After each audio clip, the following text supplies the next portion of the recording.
আসসালামু আলাইকুম viewers, London Bangla ভয়েসের পক্ষ থেকে আবারও স্বাগত জানাচ্ছি। এখনকার যে সংবাদটি সেটি হচ্ছে যারা ইউনিভার্সাল ক্রেডিট নিয়ে থাকেন তাদের জন্য ডিডব্লিউপি সতর্কতা জারি করে বলেছে যে আগামীতে যে সামার হলিডে আসছে সেই সামার হলিডেতে যারা ইউনিভার্সাল ক্রেডিট নিয়ে থাকেন তারা যদি হলিডেতে বিদেশে যান এবং দীর্ঘদিন থাকেন তবে তাদের বেনিফিট বন্ধ হয়ে যেতে পারে।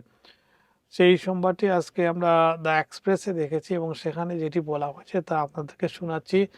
এতে ভয় পাওয়ার কিছু নেই। ১ মাসের উপরে যারা থাকবেন তাদের ক্ষেত্রে এই আইনটি এবং ৬ মাস পর্যন্ত কেউ থাকতে পারেন সেটি আপনাদেরকে পড়ে শোনাবো। এবং সেখানে যেটি আ বলা হয়েছে ইউনিভার্সাল ক্রেডিট হলো স্বল্প আয়ের বা বেকার বা কাজ করতে অক্ষম ব্যক্তিদের জীবনের সাংসারিক খরচ সহায়তা হিসেবে দেয়া হয়ে থাকে। ইংল্যান্ড, ওয়েলস ও অধিকাংশ অঞ্চলে এটি মাসে ১ বার, স্কটল্যান্ডে কিছু ক্ষেত্রে মাসে ২ বার বা নর্দার্ন আয়ারল্যান্ডে সাধারণত মাসে ২ বার পরিশোধ করা হয়ে থাকে। আর এখন বলছি যে বিদেশে গেলে কি নিয়ম?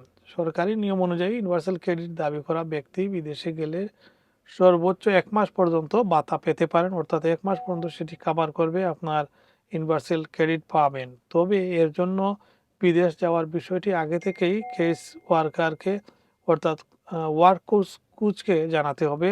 বিদেশে থাকাকালে ইউনিভার্সাল ক্রেডিট পাওয়ার যোগ্যতা বজায় রাখতে হলে এটিকে জানাতে হবে। কোন কোন ক্ষেত্রে বেশি সময় ভাতা পাওয়া যাবে সেক্ষেত্রে বলা হয়েছে যে বিশেষ পরিস্থিতিতে বিদেশে থাকলেও সর্বোচ্চ ৬ মাস পর্যন্ত ইউনিভার্সাল ক্রেডিট পাওয়া যেতে পারে। যেমন চিকিৎসার জন্য বিদেশে গেলে চিকিৎসার পর চিকিৎসকদের অনুমোদিত পুনর্বাসন বা বিশ্রামকালে আপনার বিদেশ থাকতে পারেন। চিকিৎসাধীন বা সুস্থ হয়ে ওঠা পর্যায়ে থাকা নিজের সঙ্গী বা সন্তানদের দেখাশোনার জন্য বিদেশ থাকলে এক্ষেত্রে ৬ মাস পর্যন্ত থাকা যাবে। সেটির আপনার ইউনিভার্সাল ক্রেডিটের পয়সা কাটবে না। চিকিৎসা অবশ্যই যোগ্য চিকিৎসক পেশাজীবীর তত্ত্বাবধানে হতে হবে। আর পুনর্বাসনের উদ্দেশ্যে বিদেশে গেলে যুক্তরাজ্যের চিকিৎসকদের অনুমোদন থাকতে হবে। এছাড়া বিদেশে থাকা অবস্থায় কোনো নিকটাত্মীয় মারা গেলে এবং তাৎক্ষণিকভাবে যুক্তরাজ্যে ফেরা যুক্তিসঙ্গত না হলে অতিরিক্ত ১ মাস পর্যন্ত ইউনিভার্সাল ক্রেডিট পাওয়া যাবে। অর্থাৎ কেউ যদি নিকটাত্মীয় মারা যান তাহলে আরও ১ মাস থাকতে পারবেন। স্থায়ীভাবে বিদেশে গেলে যেটি হবে, স্থায়ীভাবে যদি কেউ যুক্তরাজ্য ছেড়ে চলে যান তাহলে অবশ্যই ইউনিভার্সাল ক্রেডিট বন্ধ হয়ে যাবে।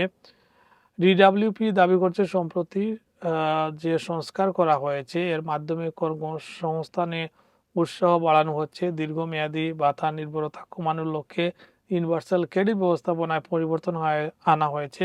তবে গুরুতর স্বাস্থ্য সমস্যা ভোগা ব্যক্তি ও বর্তমানে কিছু সুবিধাভোগীর ক্ষেত্রে বিশেষ সুরক্ষা বহাল রয়েছে। তো ভিউয়ার্স, অনেকেই এটি নিয়ে আসলে নিউজ আমাদের কাছে জানতে চান যারা ইউনিভার্সাল ক্রেডিট নিয়ে থাকেন। আপনারা যদি বিদেশ যান তাহলে অবশ্যই আপনারা জানিয়ে যাবেন এবং ১ মাসের মধ্যেই ফিরে আসবেন। অন্যথায় আপনার ইউনিভার্সাল ক্রেডিট বন্ধ হয়ে যেতে পারে যদি আপনি সুস্থ থাকেন। আর অসুস্থ হলে বা চিকিৎসার জন্য গেলে সেটি ভিন্ন কথা। ধন্যবাদ।